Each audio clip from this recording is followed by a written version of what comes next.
Hello and welcome to this edition of Fintech Futures. Santander has now migrated 60% of its overall IT infrastructure to public and private clouds as part of a €20 billion digital transformation initiative to move its architecture to a multi-cloud environment and adopt agile methodologies. Dirk Marvsloof, the bank's global chief operating and technology officer, says that with the move of such magnitude, it's all about rigor, process, and being very clear on how you move it. So far, it's been quite smooth, he added. The bank has hired 3,000 engineers in just the last year. In total, the bank employs 16,500 software developers and engineers.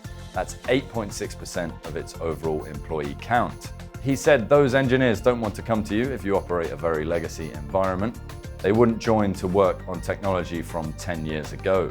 He thinks Santander is very well placed against large European banks and claims to trump rivals BBVA and HSBC on cloud adoption. Santander migrates 60% of IT infrastructure to the cloud. The bank's three digital pillars hinge around Santander, Paygo NXT, and its digital consumer bank. The target is clearly that in 2023 we have pretty much everything in our private or public cloud, Marvsloof said. Santander is working with both AWS and Microsoft Azure as well as operating its own service. He went on to add, "We don't believe we should put everything under one cloud provider. You don't go into the cloud naively. Cloud is not magic. Before anything was migrated into Azure or Amazon, we engineered a secure umbrella."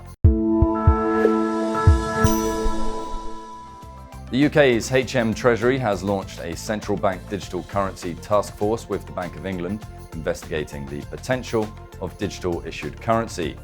The Bank of England's Deputy Governor, John Cunliffe, will head up the task force alongside the Treasury's Financial Services Director General, Catherine Bradick. To support the task force, the central bank has published a new account policy.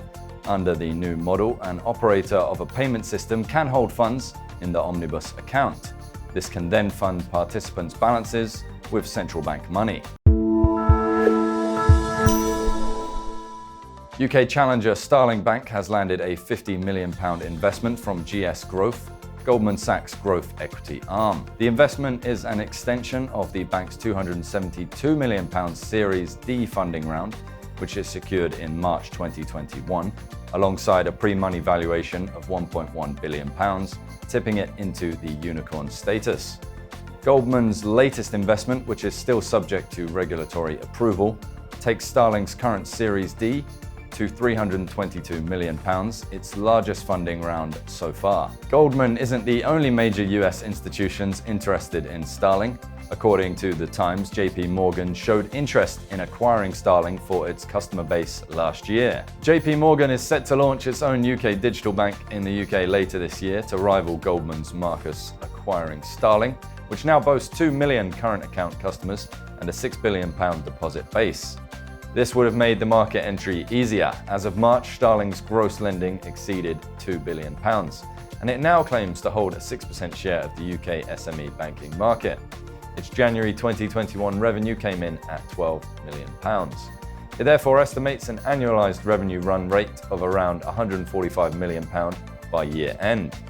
Anne Bowden, Starling's founder and CEO, says that securing the support of a global financial heavyweight demonstrates the strength of demand from investors and represents a vote of confidence. Anne Bowden went on to say that Goldman Sachs will bring valuable insight as we continue with the expansion of lending in the UK, as well as our European expansion and anticipated M&A. That's all for this edition of Fintech Futures. Don't forget to come back for more episodes in the future, and we'll keep you up to date with everything affecting the financial markets. Until then, goodbye.